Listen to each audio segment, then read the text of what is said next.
Okay, so we have 5 questions left, 5 examples left to do, and I copied down the equations from above. In this section, it's really important that you're very careful when you do your calculations, because as I was working through them myself, I found that it was very easy to, I don't like the way that copied down. Anyway, I found it was very easy to make a mistake in calculations. So be very careful, use parentheses where you need to use parentheses. So I may have to recopy this sigma notation down because it didn't turn out the way I wanted it. Let me see if I can get that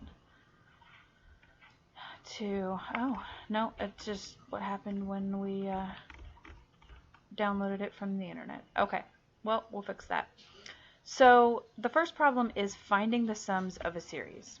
So just like when we were in arithmetic series, you got to look at what they gave you. Do you have a sub 1 and n, or do you have a sub 1 and a sub n? The first term and the number of terms, or the first term and the last term? Or can you find some of that information?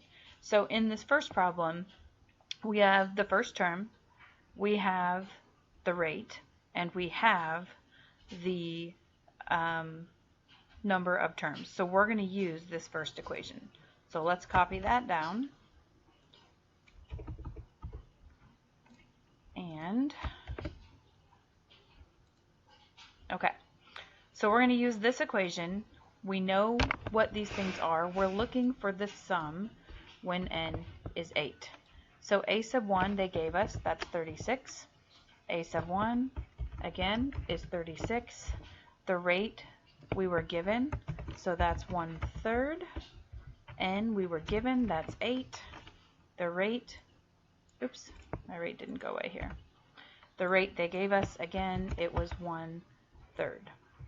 So at this point, it's just a matter of actually continuing to simplify this as much as possible. So my recommendation to you is to always try and keep things as exact as possible. It's going to be pretty difficult to put all of this in your calculator at once.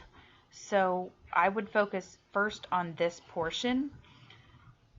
And what I would do is I would say, okay, what is 1/3 to the 8th power? And I would put that in my calculator by putting 1/3 in parentheses. I'm going to do it as I talk about it here to make sure I'm thinking the same thing. 1/3 in parentheses to the 8th power. Turn it into a fraction. That is 1/6561. Okay, so then we have to multiply that by 36. And that turns this top into a fraction in here is 4/729. Okay, so we can simplify the top and bottom here, or you can just put it all in your calculator at once and solve it. But 36 minus 4/729, you're going to have to do a lot of math fractions here. That will be equal to,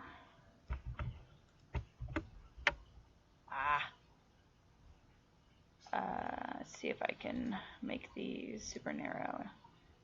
Okay, so that's going to be equal to, on the top, I have 26,240 over 729. And the bottom here, 1 minus 1/3, is just 2/3. 2/3. Okay, so then we can end up with our final answer here. And there's 2 ways that you can write it. So you could write the fractional part, which would be 13120 over 240. And it didn't do that inside of the equation. Equals 13120 over 240. Or you can write it as a decimal, and if you are going to write it as a decimal, please round to 4 decimal places. So in this case, you're going to write 53.9918. So I would accept on a quiz this or that. Both would be okay. But most of these problems are figuring out what you know, plugging in, and then we have a little bit of complicated math to do because of the way that geometric works and the exponential portion of it. Okay, so let's look down here at B, and let me see if I can fix this notation here. All right, this goes here. Oh, and it's just, that's what it's going to force it to be. So, great. I don't really want to do that then. This goes in this dot, and that's right. Okay, so the 9 here, just because of the way this is written, the 9 goes on top, and the k equals 1 goes on the bottom. So we're reading this, and we have to interpret, what do we know? Do we have these pieces? That's our guess. Do we know any of this stuff? And what can we interpret from this sigma notation? Okay, that's our question. Okay, that wasn't part of the original notes. That's what we're asking ourselves. So, looking back at our notes, we know that this number that's getting the exponent is our r. So r is 4. The number of terms is still the same. So let's say this. So r is the number being raised to an exponent. That will always be true. Exponent.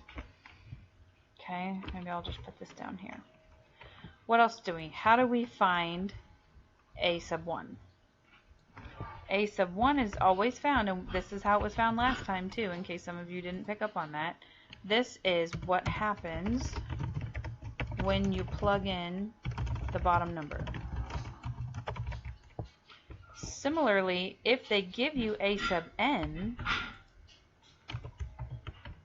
is what happens, is the answer when you plug in the top number. And what's the other thing? N. N is still going to be the top number of the sigma notation minus the bottom number of the sigma notation plus 1. Those things are still true. So let's figure this out. We know r. We know n. N will be 9 minus 1 plus 1, or just 9. Okay, so r is 4, that's important. N is 9, that's important. We need to find a sub 1.